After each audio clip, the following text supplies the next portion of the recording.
January 1990, the film industry is abuzz with the news that The Godfather Part III is in production, with Francis Ford Coppola, the director of Parts 1 and 2, returning to complete the trilogy.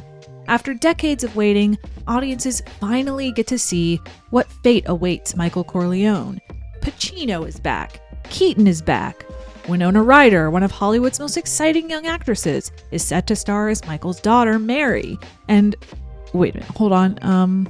They've only been shooting The Godfather 3 for 7 weeks. A mystery illness has forced Winona Ryder, the sizzling young actress who wowed Cher when they filmed Mermaids, to drop out of Francis Coppola's latest mob epic. And Sofia Coppola will reportedly replace her. Sofia who? If it's become a joke at this point that The Godfather is so good and so beloved and every film bro is obsessed with it, ooh, are you guys watching The Godfather? It's also become a joke that The Godfather Part III is very obviously the worst of the trilogy. The credits from the second Godfather are better than Godfather 3. Alien autopsy. Illegal alien autopsy.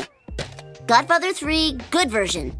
That reputation has lingered in part because Sofia Coppola replaced Winona Ryder as Mary Corleone, a performance that has become so notorious in the years since the film's premiere in December 1990 that it's been described by Entertainment Weekly as one of the nastiest Hollywood controversies in years, by the New York Times as one of the most glaring cases of nepotism in film history, and by The Telegraph as one of the worst creative decisions in film history.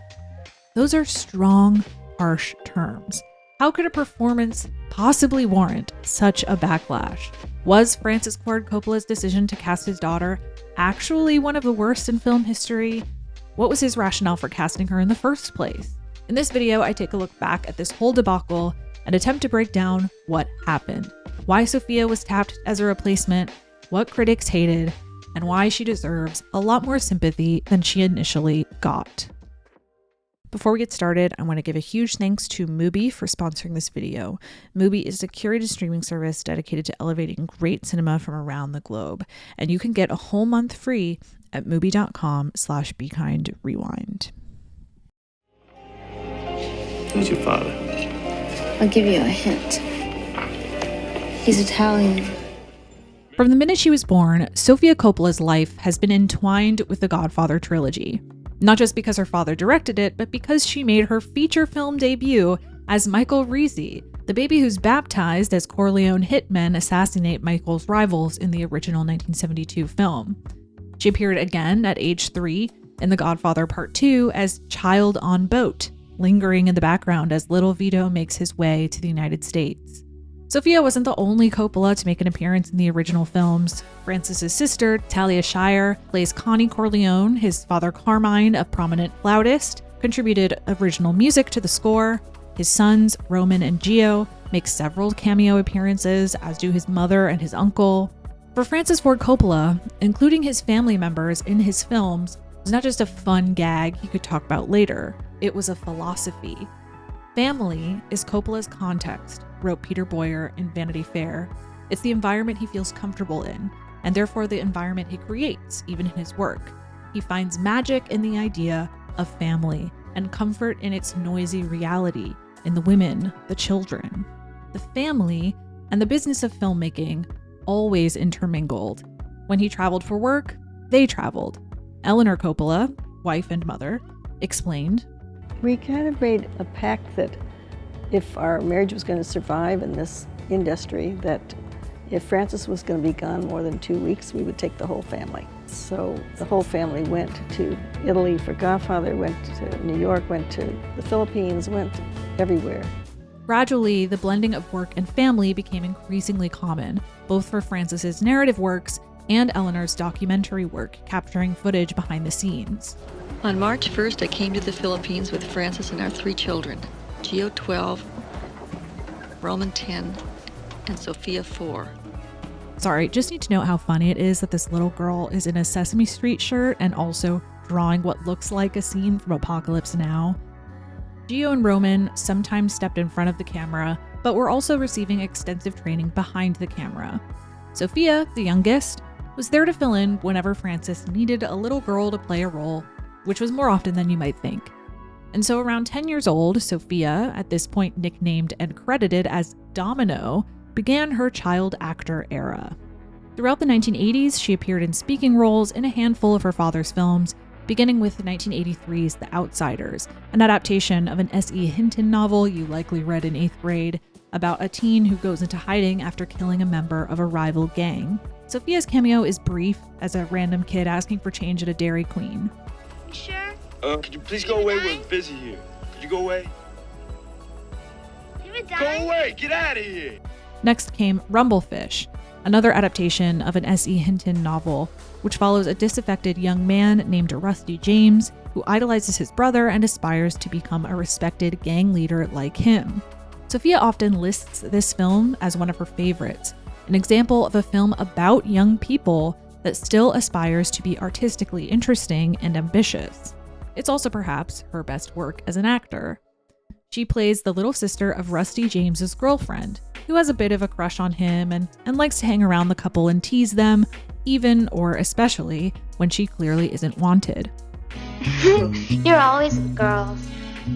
Get back inside, Squirt. I want to listen to your conversation. Okay. Wise guy.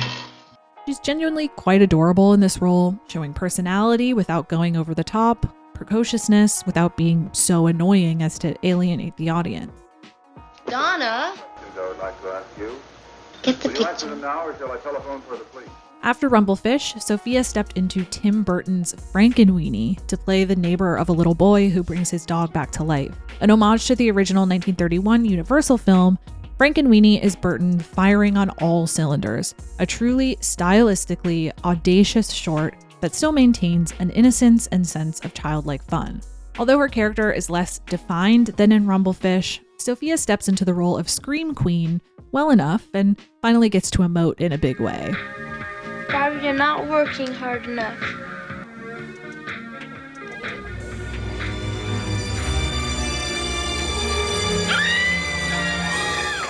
Her next role was in another Coppola production, Peggy Sue Got Married, which is kind of like Girl Back to the Future. Kathleen Turner gets magically transported from 1986 to 1960 when she's a senior in high school and still dating the boy who eventually becomes her ex-husband, played by Coppola cousin Nick Cage. Sofia plays yet another little sister here, still clamoring to be involved in the drama of the older characters. She's almost a juvenile delinquent. No. Out. Why, I oughta. Here she's a bit older, more stiff, and less expressive than in her previous roles. Teenagers are weird, and you're the weirdest. But isn't required to do too much, so it doesn't negatively affect the film in a measurable way. Her last credited acting role before The Godfather Part III is an episode of Fairy Tale Theater, which you might know as this show. Hello, I'm Shelley Duvall. Hello, I'm Shelley Duvall. Hello, I'm Shelley Duvall. She plays a little girl who thinks Wienerhead Waldo, played by Howie Mandel, should compete for the title of funniest person in the kingdom.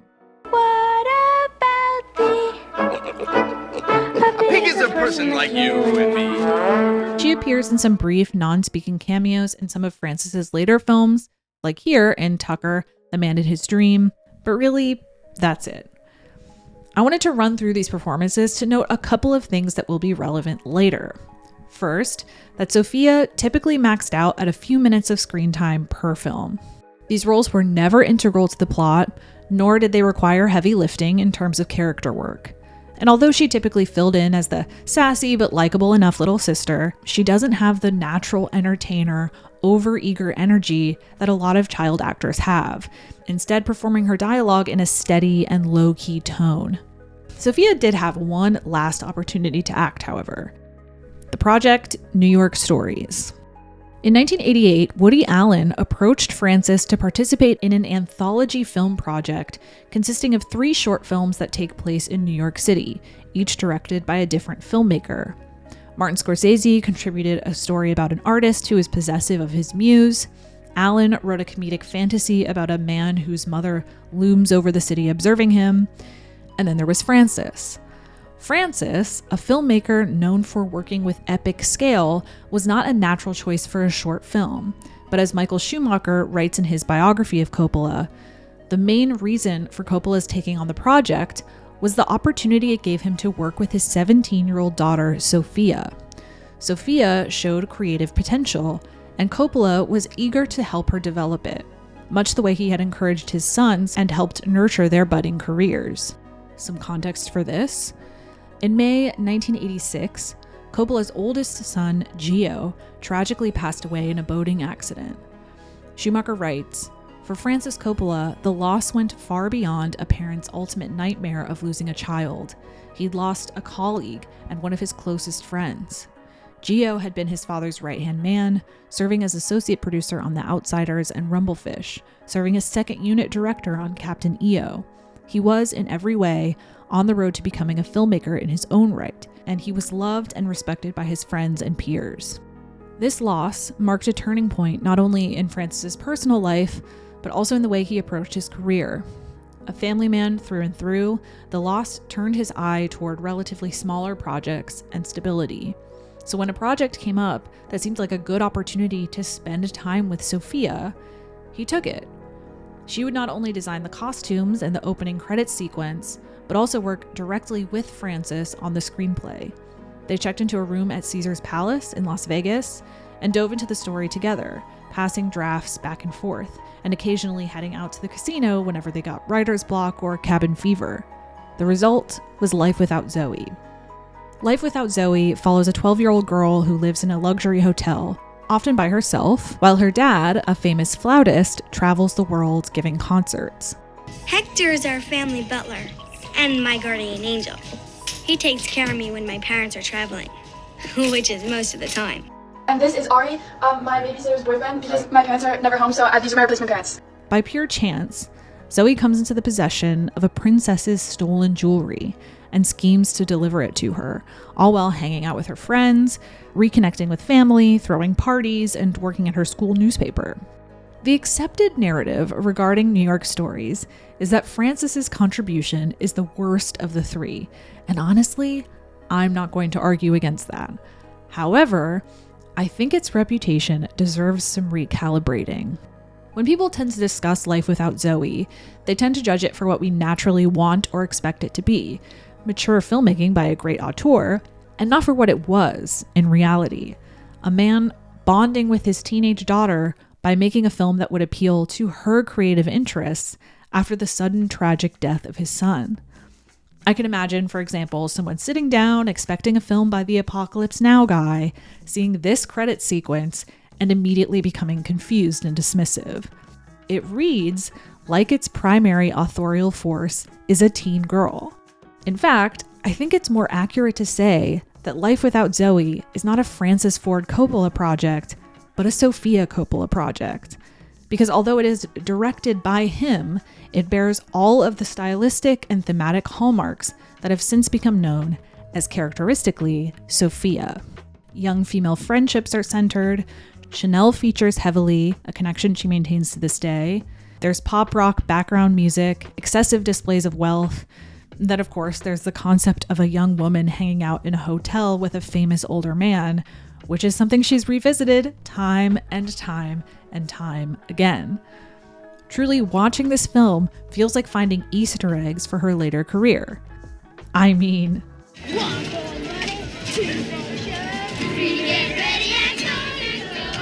even the New York Times review of the film literally compares Zoe's privileged, extravagant life to Marie Antoinette's.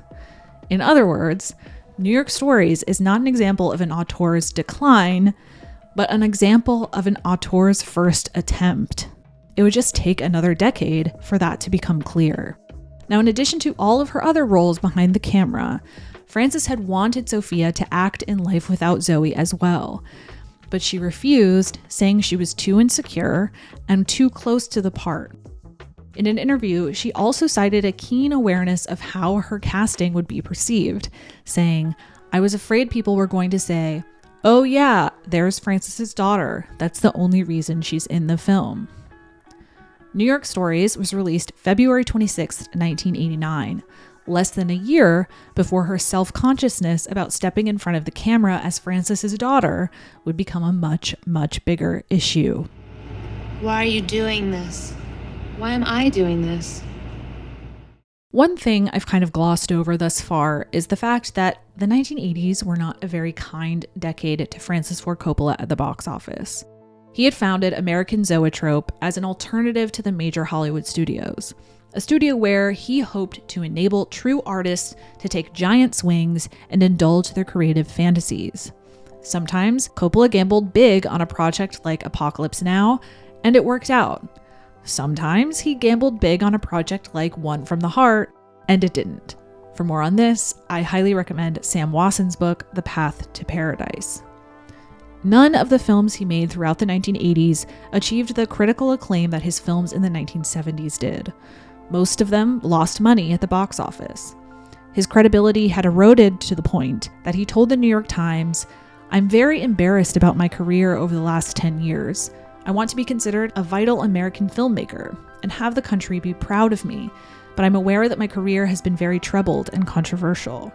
He was also in massive financial trouble, personally owing creditors $6 to $7 million and embroiled in a lengthy legal battle over a loan taken out to pay for One from the Heart. By July 1992, Coppola would file for bankruptcy protection for the second time in just 3 years. So when Paramount approached him to make a third Godfather installment, he took the offer very seriously. The Godfather films had not only won 9 Academy Awards, including 2 for Best Picture, but had grossed over $1 billion worldwide. Another Godfather film could kill 2 birds with one stone, revitalize Francis's reputation, and get him out of debt. Paramount had offered him this opportunity before. In fact, the studio had spent hundreds of thousands of dollars over the years making various attempts to get a third film off the ground, pitching the idea to different directors and commissioning scripts that took the Corleones to South America for drug deals and all kinds of other adventures. But no one knew The Godfather like Francis. Only he, they believed, could complete the trilogy with a film that measured up to the first 2. Francis accepted, but understood that the stakes were enormous. If The Godfather 3 were a big financial success, it would solve his problems in one fell swoop. And if not, he told Vanity Fair, "I'm back to the poverty level." The Godfather Part III begins with Michael Corleone finally attempting to make good on a promise he'd made decades ago, to get the Corleones out of organized crime and into legitimate business, which he hopes to do by bailing out the Vatican Bank in exchange for shares in a real estate company. Vincent, his nephew, arrives at a family party hoping to convince Michael to take him under his wing as his successor. He succeeds by showing bravery and loyalty to Michael when he is challenged by a local rival, Joey Zaza. Meanwhile, he and Michael's daughter, Mary, fall in love. Yes, they are cousins. Although Michael intends to leave organized crime behind, his rivals plot his assassination, forcing him to respond, which he does through Vincent. Impressed, he appoints Vincent his successor on the condition that he end his relationship with Mary, which he does. Still, the assassination plot moves forward, with the assassin accidentally killing Mary instead of Michael on the steps of the Opera House in Palermo. One thing to note, if you're looking to rent or stream The Godfather Part III in 2024, the version that is available is a different version than the one people would have seen in the 90s. Coppola frequently re-edits and re-releases his films to readjust things he didn't love the first go-around. Actually, the week I wrote this video, his latest re-editing effort, the infamous One from the Heart, hit theaters. Anyway, the plot differences between the versions are mostly negligible, but the changes do affect the film in interesting ways. And if you want to know more about the differences between the versions, I suggest watching Eyebrow Cinema's video on the topic. Anyway, with the script completed, most of the original cast set to return, and exciting additions like Andy Garcia as Vincent and Winona Ryder as Mary set to join, everything seemed like it was good to go. Until it wasn't. With hits like Beetlejuice and Heathers already under her belt, Winona Ryder was one of the hottest young actresses in Hollywood. But being one of the most in-demand actresses meant that her schedule was crowded. She finished filming Mermaids, flew to Rome with then-boyfriend Johnny Depp just one day before she was meant to start filming The Godfather. Upon arrival, she immediately fell ill. Depp phoned the producers from their hotel room and informed them that she couldn't get out of bed. Producer Fred Roos quickly dispatched a doctor who examined her and advised the producer to send her home. She was suffering from severe exhaustion, bordering on a nervous collapse. Of course, the producers tried to make accommodations. There must be something, anything they could do to keep Winona in the picture. Was there any medication? Could she sleep it off? But no. Winona Ryder would have to drop out. She and Depp boarded a plane to California. They would have to find another Mary. Coppola and Roos scrambled. Paramount had the production on a very tight schedule, hoping to release the film for the holiday season. Who could they get last minute to fill in a role as crucial as Mary? Would they have to pause production to find the right person? Originally, Coppola had wanted Julia Roberts to play Mary. Already an Academy Award-nominated actress for 1989's Steel Magnolias, he considered her ideal, but she was booked solid and had to decline the role before they'd even offered it to Winona. Madonna had actively campaigned and tested for the role, and Coppola actually really loved her take on the part, but thought she was too old to play Mary. According to Schumacher, at one point during the scramble, they even considered flying her out and making necessary changes to the script to account for her age. They might be able to get Annabella Sciorra, who had been in True Love, or Laura San Giacomo, who had been in Sex, Lies, and Videotape, but Coppola didn't really seem enthusiastic about any of those options. He wanted Sofia. December 28th, 1989. Sofia Coppola was on winter break from art school, so she flew out to Rome to spend time with her family, who were in production on The Godfather Part III. She stepped into the shower when the phone rang. Eleanor answered. I was surprised to hear the voice of the assistant director calling in the middle of a shooting day, she wrote in her diary, excerpts of which were later published in Vogue. He's a jovial guy, but he sounded unusually serious. A little panic flashed across my heart. He said very quickly that the production doctor had just returned from seeing Winona Ryder, who was too sick to work and was being sent home. Francis had decided to cast Sofia in her part.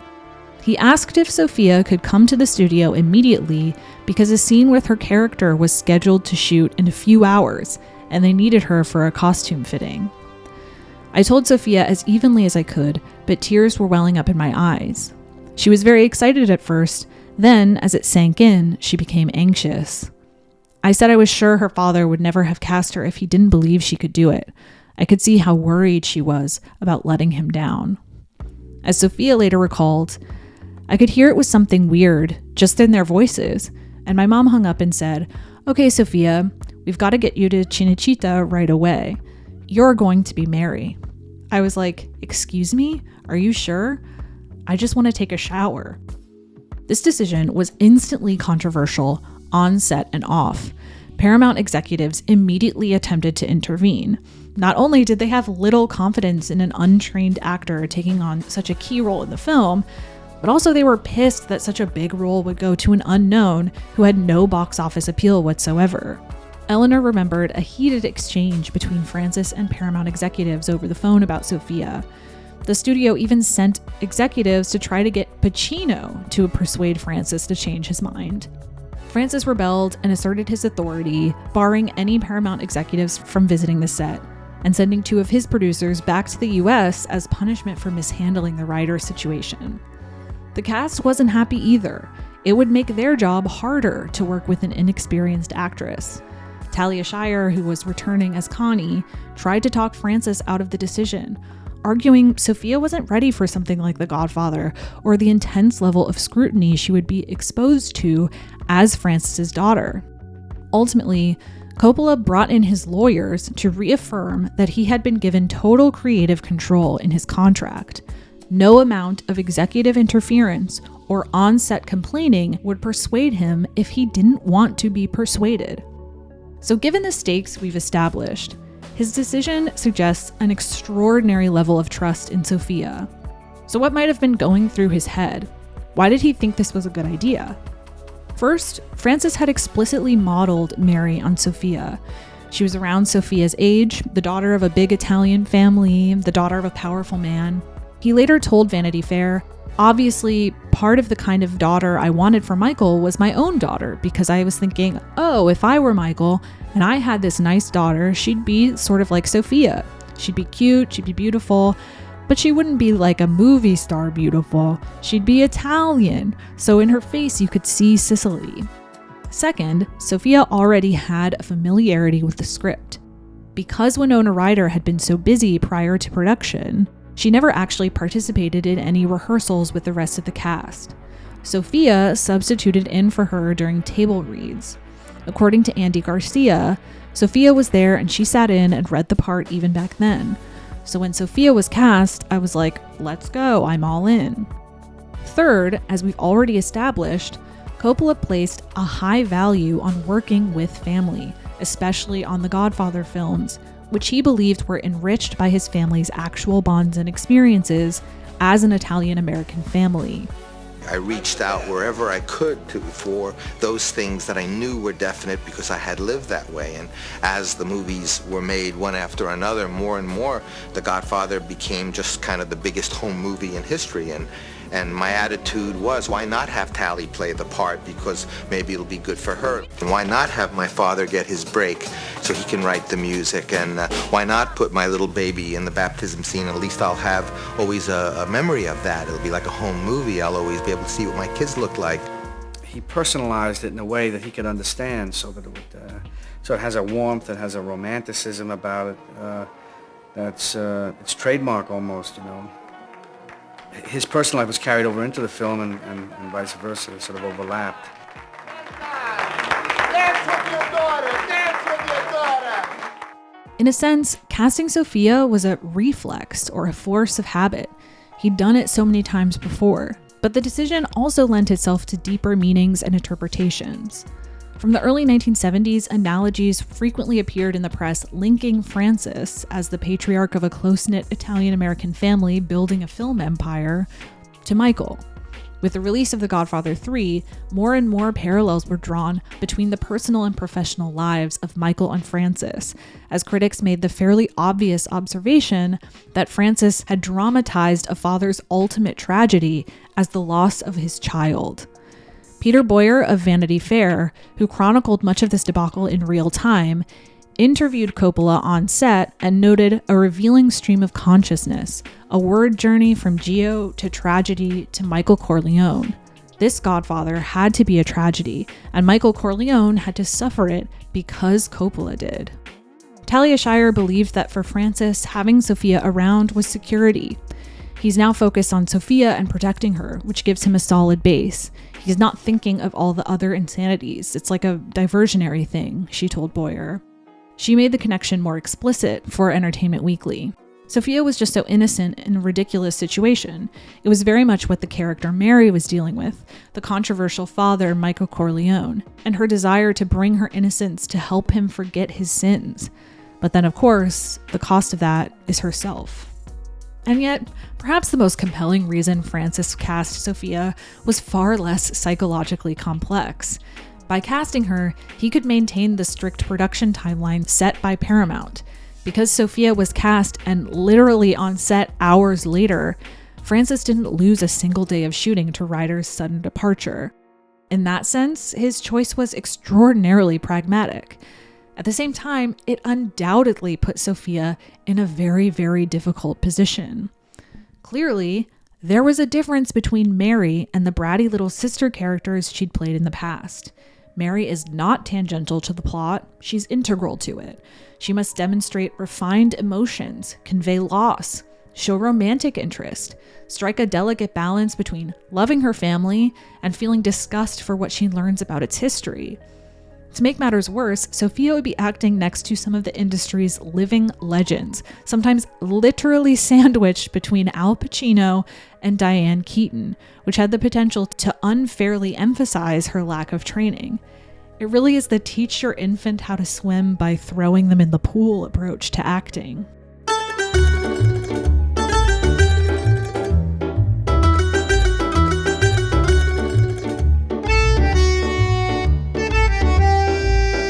In addition to Mary being more sophisticated than her previous roles, Mary was also sexually mature, a daunting thing for many actresses to perform for the first time, let alone to perform it for the first time with a 34-year-old man while your dad is filming you.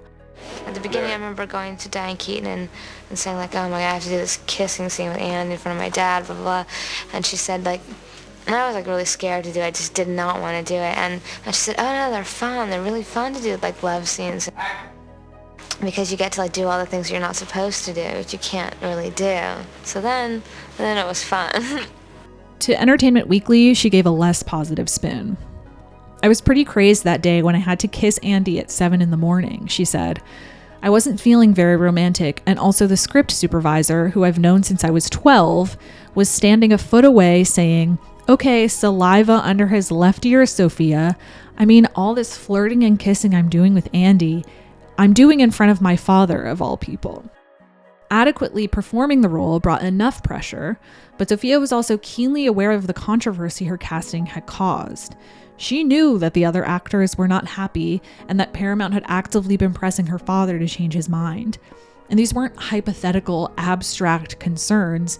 She could read all about it in the news, sometimes with quotes from her own parents. Eleanor documented the behind-the-scenes whispers and toll it took on Sofia, detailing how depressed she had become, reading in the news about how her castmates didn't actually want her there, how from day to day she wavered from courageous and excited to tired and miserable. She wrote, a number of people on the production think Sofia is too young at 18 and too inexperienced for the part and have made their opinions known.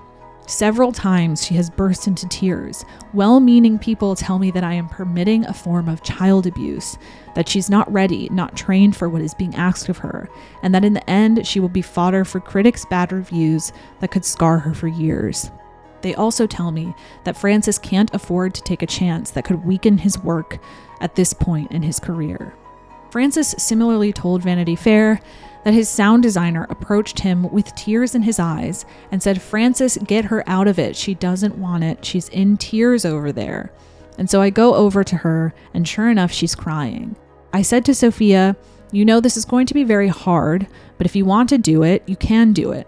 And what I suggest is you just take 10 minutes and you go in and you give it your best shot. So she went down and she did it, and it was moving and everything. And that night she told me, fuck 'em. She said, I'll show him, I'll do it. And when I saw that she had the strength to keep trying, I mean, what do I have to lose? If she kept trying and succeeded, fine. If she kept trying and it didn't work out, I'd have to fire her and replace her anyway. Sofia's determination was admirable, but as production continued, new layers of metaphors only continued to build. Art imitated life. When the film came out, the bullets that Sofia got were meant for me, just as in the story, ironically. Dad? So within what producer Fred Roos described as a 12-hour window, Winona Ryder dropped out of The Godfather Part III, Sofia Coppola was selected to replace her, and with no actual acting training whatsoever, arrived on set to act alongside some of the greatest actors of their generation in one of the most highly anticipated films in decades. I think it's fair to say that Sofia Coppola was not set up to succeed, and I'm sorry to say, succeed she did not. The film generally received mixed reviews overall, but the earliest reviews reserved their fiercest criticisms for Sofia, ranging from light taunting to straight up blaming her for the fact that the movie underwhelmed audiences.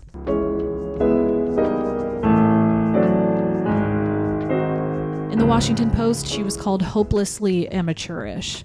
The camera sees what her father cannot, an untrained young woman, never completely comfortable and extremely awkward in the intimate moments. Without her, The Godfather Part III would very nearly match the first two parts of the Corleone saga. She's not an adequate actress, a fact that is glaringly clear every time she opens her mouth. The New York Post's Jamie Bernard went a little further, declaring Coppola has virtually ruined his movie by casting her. Some reviews were tinged with such giddy contempt that they're kind of uncomfortable to read. She had less experience than, say, buttered popcorn sold in theater lobbies. She conveyed no emotion deeper than a teenager's joy at finding new earrings in the mall. For a time, I was diverted by the puzzle of Sofia Coppola's performance, wrote one critic. Is Mary Corleone a barbiturate addict, or is Sophia C. devoid of acting ability? Broadly speaking, the criticisms broke down into a few categories. The success of the dramatic beats in the film relies on the audience buying into certain interpersonal relationships. You have to really believe Vincent loves Mary, for example, so that when he chooses his position as Michael's successor over his relationship with her, you feel the weight of that loss for both of them. Ideally, you then root for Mary as she begs her father to rescind his ultimatum. But because Sofia could not convincingly deliver her end of those relationships, she weakened the triangle between Mary, Vincent, and Michael. As Janet Maslin wrote in the New York Times, Mary is meant to affect several of the other principals in heart-stopping ways, but her flat, uneasy performance seriously damaged Mary's impact as the linchpin of this story. In that vein, many critics specifically felt that the romantic storyline did not work. Well, the intrigue in Rome is a little melodramatic, to say the least, but so is the spirit, of course, of this entire saga. A bigger problem is the casting of Sofia Coppola, who is out of her acting league here. She's supposed to be Andy Garcia's love interest, but no sparks fly. He's more like her babysitter. I don't think it's explained why he really comes on to her, unless this guy is the most venal, craven guy. But look who he's playing around with. He's playing around with the Godfather's daughter. Babysitter is probably the right word here, because remember that Andy Garcia was 34 at the time of filming, and Sofia was 18. The problem wasn't necessarily the discrepancy in their age or their vastly different experience levels. The problem to many critics was that Sofia wasn't sexy enough. As you can imagine, things got very personal very quickly. For example, as a woman whom a man would kill for, Sofia Coppola is, to put it kindly, unpersuasive. Gary Arnold of the Washington Times wrote, with her oversized facial features and oddly curling upper lip, Sofia Coppola requires some getting used to as an image, let alone a performer. One critic went so far as to call her a homely young woman. Just to interject, these people are all fucking crazy. On the other end of the spectrum were the critics who fetishized her performance, or her very ethnic, Italian-looking, ripe adolescent sexiness. She's interesting to look at and brings a pointedly Italian inflection to the film with her bee-sting lips, not to mention bee-sting nose. Another strand of criticism centered on her voice, which lacked expressiveness. This, I think, gets to a broader conversation, because the thing is, Sofia is rather monotone, and her voice comes up a lot, still to this day in coverage of her. Actors mention all the time how quiet she is. Journalists remark on how she mumbles, or speaks in a kind of vocal soft focus, or has a gentle, mellifluous voice that immediately reminds you of her work. Rachel Syme brings up the volume of her voice twice in her most recent profile in The New Yorker. In other words, she is monotone, but in her defense, I think that's just what naturalism sounds like for her.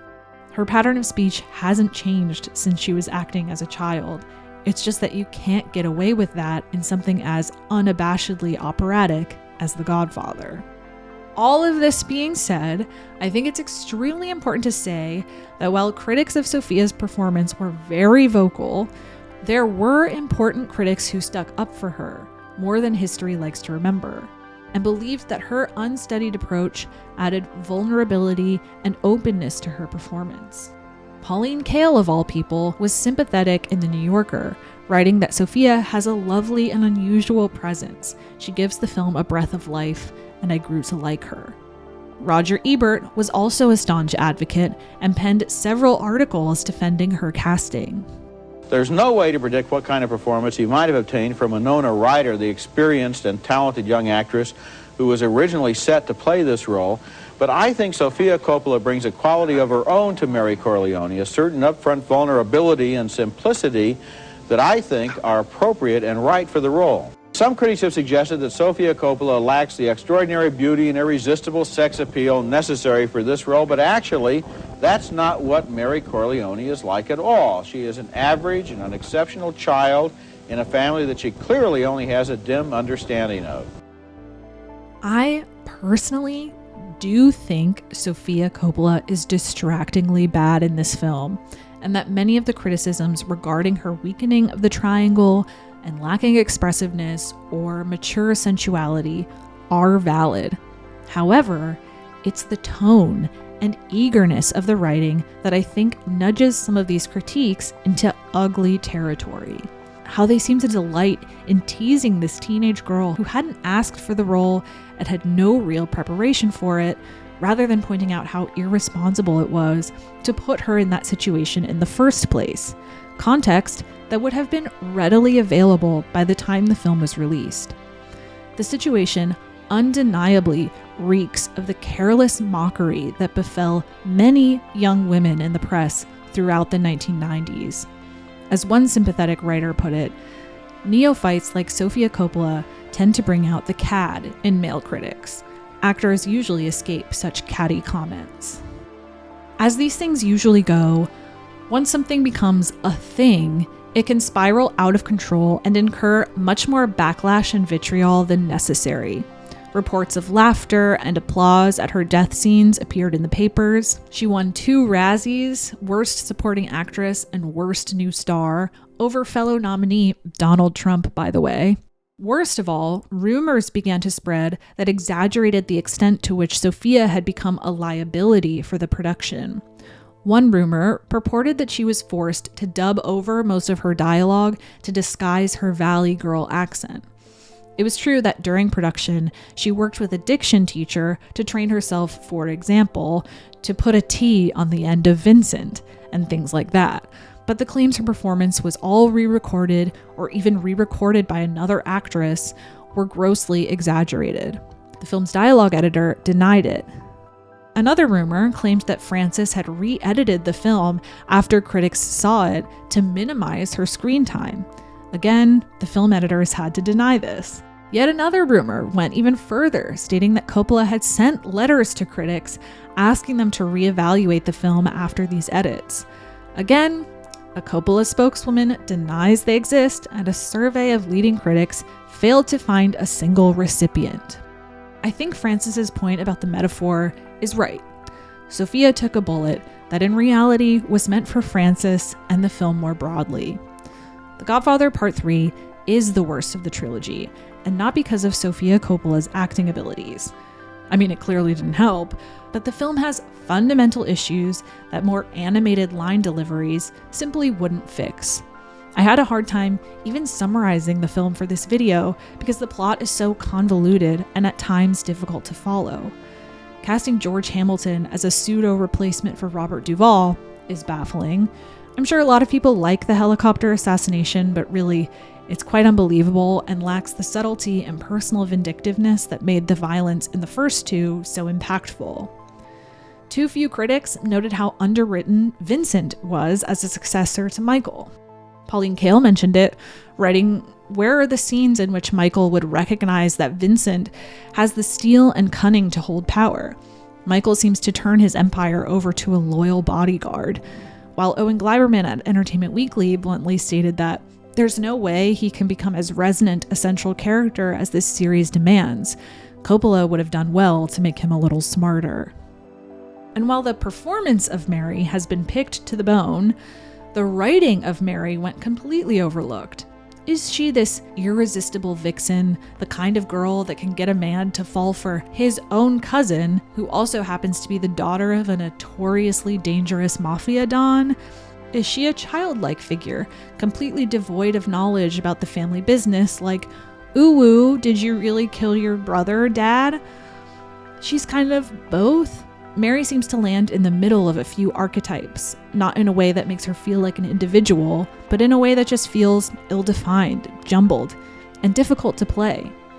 The confusion for me can also be seen in who Coppola was initially most interested in casting. These women are all very different actors to me. although Winona does seem the most capable of blending that naive innocence and cool girl attitude. In truth, the thing that the film suffers from the most is its own expectations. It seems unlikely that lightning would strike the same place twice, much less 3 times. And that burden, both for the director and the film, seems impossible to overcome. The Godfather 3 is not a perfect film. It is the worst of the trilogy, but it's not terrible. The truth is that anything that didn't exceed or match the first 2 was likely to underwhelm. And apparently, someone had to bear the weight of that disappointment. Sofia was the easiest option. You're just like my father. Come on, stay with the family. Go on. Thankfully, The Godfather Part III did not flop at the box office, easily earning back its budget and then some. But it did see a significant drop-off in attendance, and you'll never guess who was blamed for that. The film received 7 Academy Award nominations, including Best Picture and Best Director, but it went home empty-handed. The Coppolas have acknowledged but played down this ordeal in years since. Francis has admitted his regrets. "I felt that I did this to her," he told Vulture. Of course, Sofia went on to have a wonderful career of her own, but it must have hurt her terribly to be told, "You ruined your father's picture," when in fact she hadn't, in my opinion. At any rate, the whole subject of The Godfather 3 was painful for me. For Sofia, the blow was cushioned by the fact that she hadn't really wanted to be an actress in the first place. She told the New York Times in 2000, "It was definitely painful. If it had been my dream to be an actress, and that's what I'd been training to do, I think it would have hurt so much more. But I didn't have all my hopes wrapped up in it." At the same time, I have to wonder if the backlash delayed what we now know in retrospect was coming, her serious foray as a filmmaker behind the camera. Throughout the next 4 years, she tried anything and everything creative and entered what she and Francis have affectionately called her dilettante era. She'd been to art school, studied painting, tried photography, started a fashion line called Milk Fed. She appeared in music videos by the likes of Sonic Youth and Madonna. One quick anecdote about Madonna that I really liked while researching this: critic Rex Reed was emceeing the New York Film Critics Circle Awards ceremony the year The Godfather Part III came out, and apparently made a crack about Sofia, which Madonna loudly booed from the audience. Which I think is just really cool. Didn't get the role, but stands by her, puts her in a music video. Nice work. Anyway, Sofia even had a short-lived television show on Comedy Central with Zoe Cassavetes called High Octane. Only 4 episodes ever actually aired, but they're all on YouTube and I highly recommend watching them. Each one features sketches and interviews with celebrity guests like Martin Scorsese and Naomi Campbell. Who's our next guest? Anna Sui, Who's that? designer, What kind of a designer? a fashion designer. There's such a silly blend of that Gen X cool irreverence with serious cultural literacy. They're casual, but really excited about what artists have to say. What are the 5 movies everyone should see? I think, there are about 4 or 5 I can talk about. There's so many different variations on themes. If people limit me to 10, I've got to go to 100. But it took a while for Sofia to return to film. She later said in an interview, "I didn't know that film was what I wanted to do. It is hard to want to be a director when your father is this huge figure, I think. I mean, I don't know. I just know that I didn't even think about it. Perhaps because I was trying to avoid what would have been an intimidating decision." It wasn't until she finally pulled the trigger and made a short film, like The Star, that she actually realized what she wanted to do. That film combined all of her creative interests, that she actually knew from her years of experience on set how to make a movie. Her directorial feature debut, 2000's The Virgin Suicides, of course, came next and received enthusiastic reviews at the Sundance Film Festival. The rest is history at this point, but what I think is important to remember about this moment is that unlike most filmmakers making their debut at Sundance, Sofia already had a narrative attached to her name. Because of her father, yes, but also because of The Godfather Part III. That is the last time most film critics would have thought about her. It is the reason why a lot of her press coverage from this time describes her as a young woman who up until now had been most famous for being a bad actress. The success of The Virgin Suicides, then, was not just the announcement of a promising young filmmaker, but the triumph or redemption of Sofia Coppola. The quiet 28-year-old daughter of high-powered director Francis Ford Coppola is best known for being a bad actress, but it looks like that's about to change. Sofia Coppola is back, older, wiser, and doing something she really wants to do. As Todd Kennedy points out in his article, Off with Hollywood's Head, Sofia Coppola as Feminine Auteur, critics have, and probably always will be, obsessed with her status as the daughter of a major American filmmaker. It really is a no-win PR problem. Whether she succeeds or fails, people will say she's just a privileged girl who's only gotten where she is because of daddy. And sure, don't we have a right to be frustrated? I mean, how many of us have ambitions that we feel could be achieved if we just had the access to the right resources? Still, I personally think this is a slightly silly accusation to lob at someone who clearly has developed her own thematic concerns and stylistic language. She's not some kid who was like, I guess I'll DJ. I've always thought of the family as a circus family, with Francis out on the high wire doing his act and the rest of us down below holding the ropes. And now it's Sofia's turn, and she's going out on the wire, and the rest of us have all gathered around her to be there for her and support her. The Coppolas have made filmmaking a guiding philosophy and way of life. This is why Francis's upcoming film Megalopolis has taken decades to make, because he'd rather pay for it himself than make what he considers a lesser version of his ambition for whatever a major studio would deign to offer in funding. Undoubtedly, she was given a leg up, but at least she's made something out of it. I have wondered, though, what we would think of The Godfather Part III if Sofia had never become a filmmaker. If she had drifted off into obscurity, would I be as eager to revisit this controversy? I'm not sure, but probably not. Although no one really deserves that kind of public treatment, it's the end of this arc that makes it feel so extreme. And frankly, dare I say, inspirational in a weird way? Sofia Coppola isn't someone who's going to give a long-winded soliloquy about what it was like to experience all of this. I mean, understandably, I would never speak to the press again if I were her. But I do admire the strength it takes to rebound from a situation so vicious. What a lesson, to take things in stride, have no fear, and try anyway. Right there. Yeah, Sofia, the experience she had with Godfather 3. Executive virgin suicide. What that experience is after. How did that translate into her words, correct? Did everyone hear that? Yeah. He asks, considering her role in Godfather 3, what did that experience bring to this project? I'm less afraid of the critics.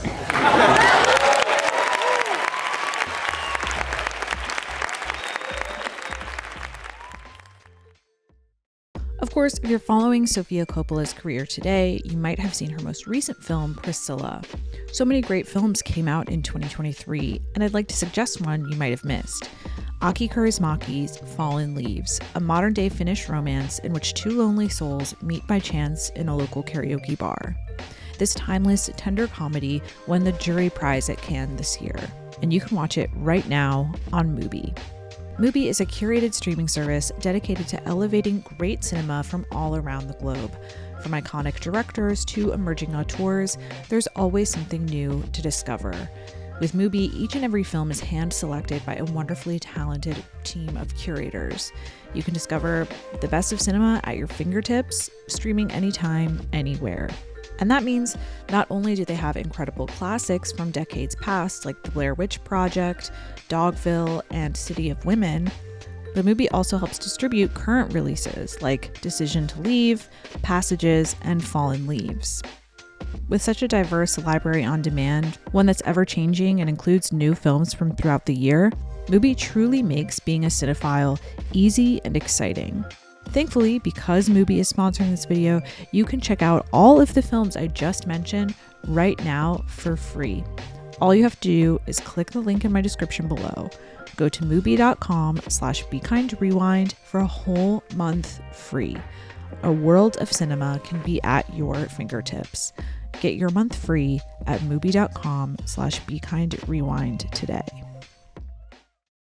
How old are you, Sophia? 5. You're 5 years old? Mm-hmm. And Sophia's going to talk a little bit. Now, Sophia, you know who I want you to talk to? I want you to talk to a make-believe person. Can you? Who's the make-believe person? Her name is Sophia, and she's a big lady now. She's a grown-up lady. And so you talk to the grown-up lady. You talk to you when you're a big lady, okay? Okay. Go ahead. Hello. I'm a little fishy, you know, and I swim in the water. And I have 2 brothers that are fishies. One is named June, one is named Roman, and my name is Sophia.